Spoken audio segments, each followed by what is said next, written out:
我今日咧會用計一集放電嗰度教大家做一個 SBA 比較高分嘅我哋講嘅 PPT 啦。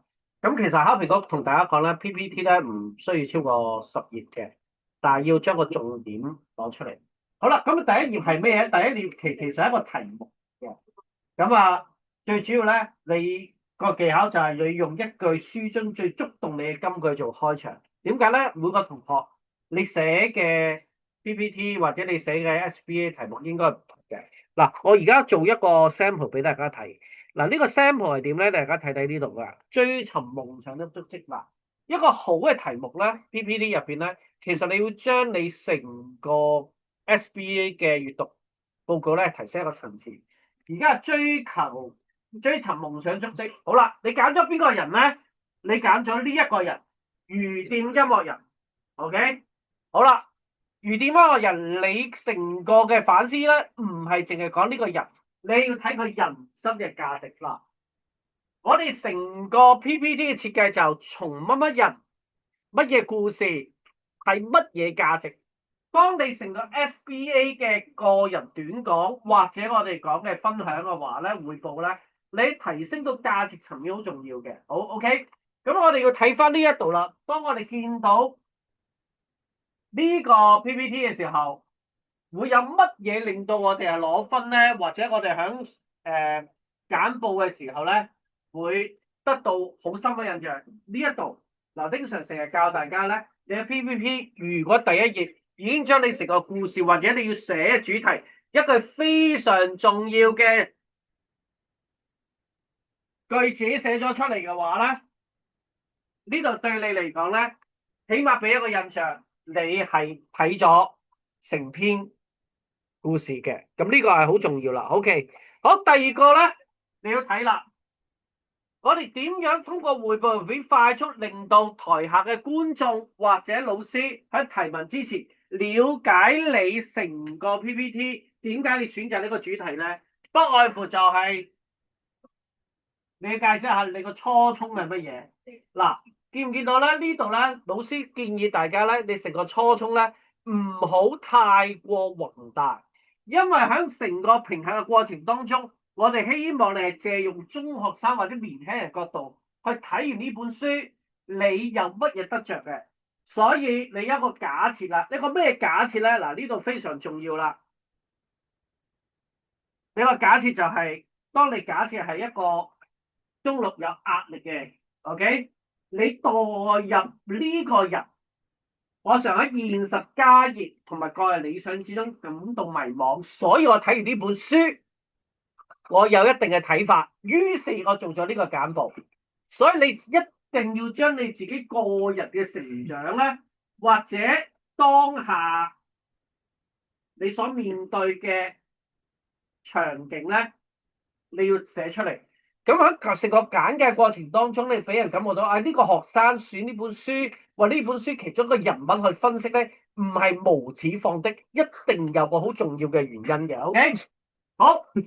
第二咧就係呢個結構咧，你好清晰講俾你知。嗱，舉個例子，呢個結構係點樣咧？第一，佢故事係魚店同喺音樂之間做掙扎，所以我睇到佢迷惘同埋捨身取義嘅意思。好啦，乜嘢叫捨身取義咧？嗱，呢度亦都講俾大家知，考評局俾過好多樣板我哋睇。假如你睇呢本書，你引發到你對12篇範文入邊一啲哲學思想，或者而家思想有咗反思嘅，呢個屬於結合你自己所學。捨身取義係咩？魚與熊掌難以兼伴，係咪？咁佢話捨身取義。好啦，舉個例子，呢個黑王咧，點解有捨身取義？因為大火嘅時候，佢原本係走咗出嚟，後嚟係咪救咗個小朋友啊？係咪？咁呢度咧，第一個探討就捨身取義啦。第二個你可以探討係咩咧？夢想係咪一定要實踐嘅咧？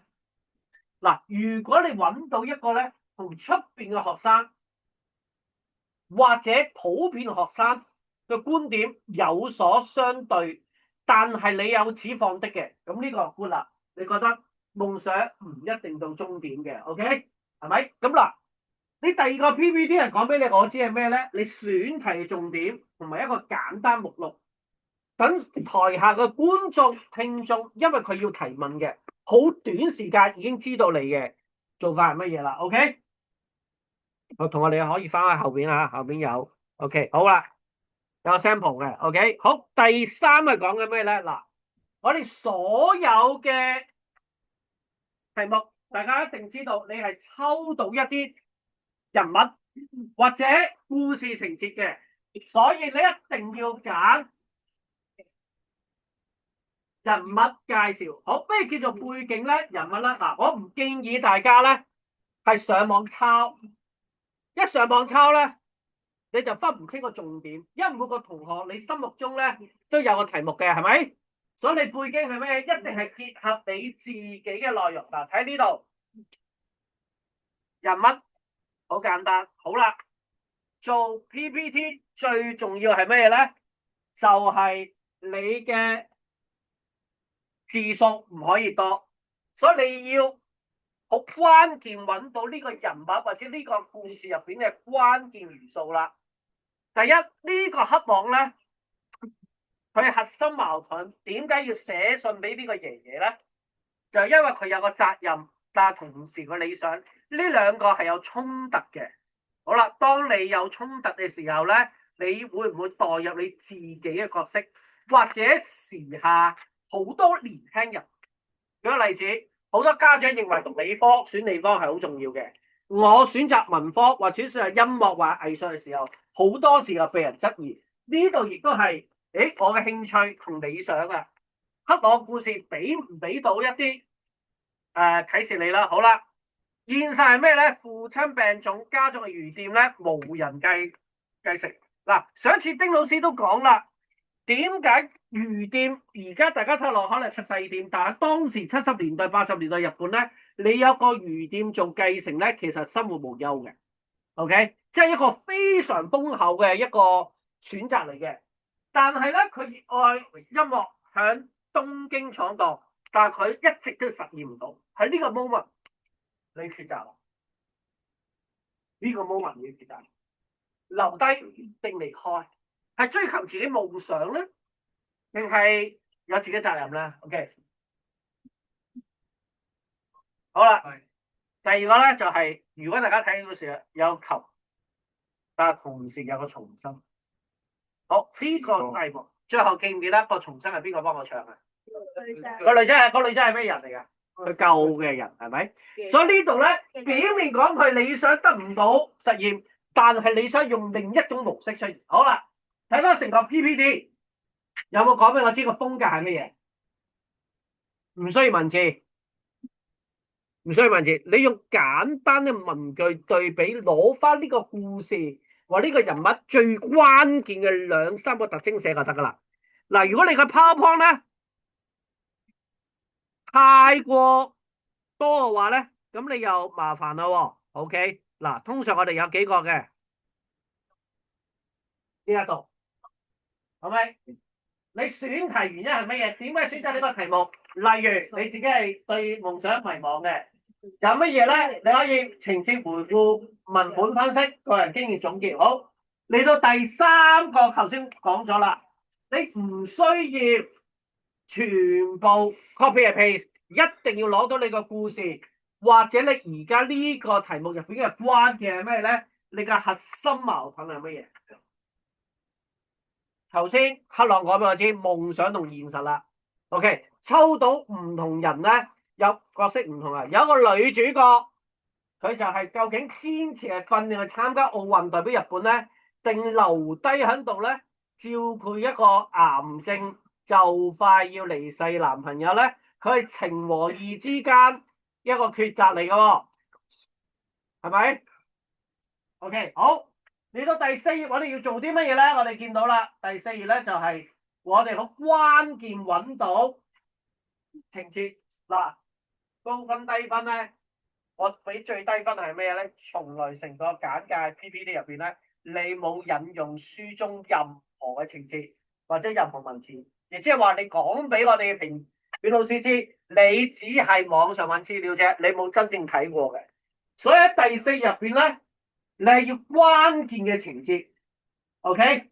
有具體嘅片段，例如回信嘅原文或者掙扎嘅描寫，咁你會點樣去睇到咧？我哋睇睇呢一個，好，一定要引用 ，OK？嚴厲回信係克朗收到，好似嚴厲回信信中那句：你的努力絕對不會白費，請堅持到最後，成為佢喺音樂路上重要嘅精神支柱。嗱，其實呢句咧，只不過係當時嗰幾個學生佢一廂情願嘅啫，係咪？但係喺個堅持夢想，收到呢封信，佢想堅持夢想嘅時候咧，第二個情節就係呢個故事最獨特嘅，就佢要轉變，就佢有火災啦。OK，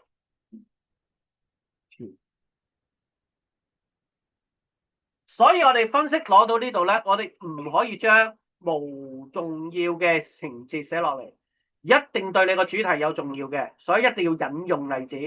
OK，呢度有冇問題？好，冇問題咧。嚟到呢度，基本上咧喺你成個 PPT 嘅簡介入邊咧，人哋已經知道究竟你點解選擇呢一個角色，呢個角色喺呢本書入邊究竟有乜嘢值得探討嘅地方。第三就有乜嘢情節我哋需要留意嘅。我嚟到呢度咧，經典嘅地方就係啦，高分嘅地方咧有一個咧關鍵位嘅，我睇有三種嘅簡介模式，一種叫做代入法，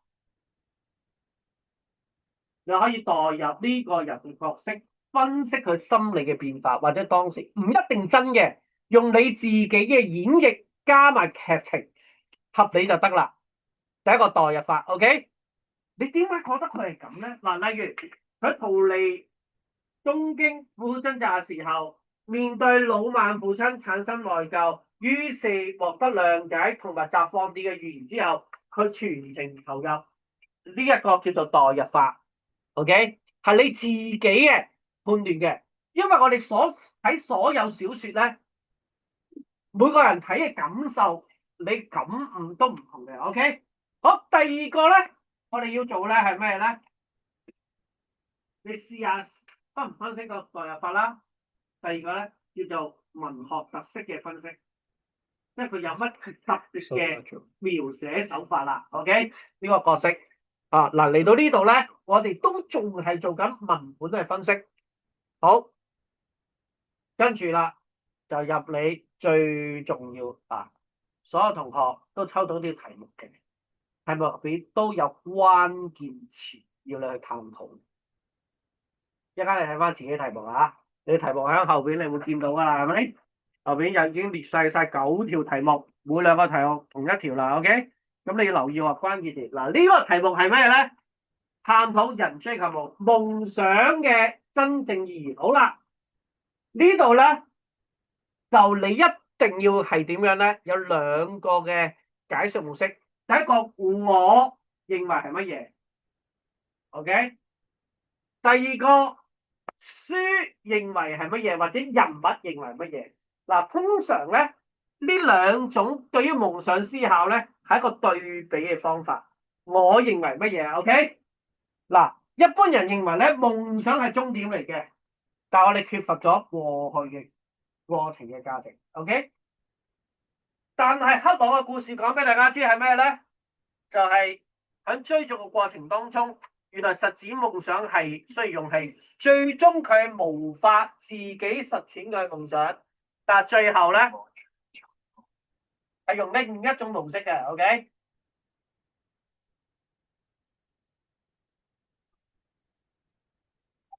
好，嚟到呢度，嗱，高分地方喺呢度啦。第一，幫我哋完成晒啦，我哋要講做乜嘢咧？就做你自己嘅反省，每個內容。嗱，前3頁係內容，跟住2頁係對於核心題目嘅分析。OK， 睇到未？好，嗱，呢度個人連結啦，你嘅共鳴啦，你嘅反思啦，同埋你嘅啟示。嗱，通常我建議大家寫就係共鳴，邊一個係你自己認同嘅地方？你有咩反思？同埋你未來嘅啟示係乜嘢？OK，好啦，最後你要升華，分享金句好，然後咧提問。好，嚟到呢度咧，就係一個好簡單5分鐘高分嘅 PPT，你需要做到嘅一啲關鍵位啦。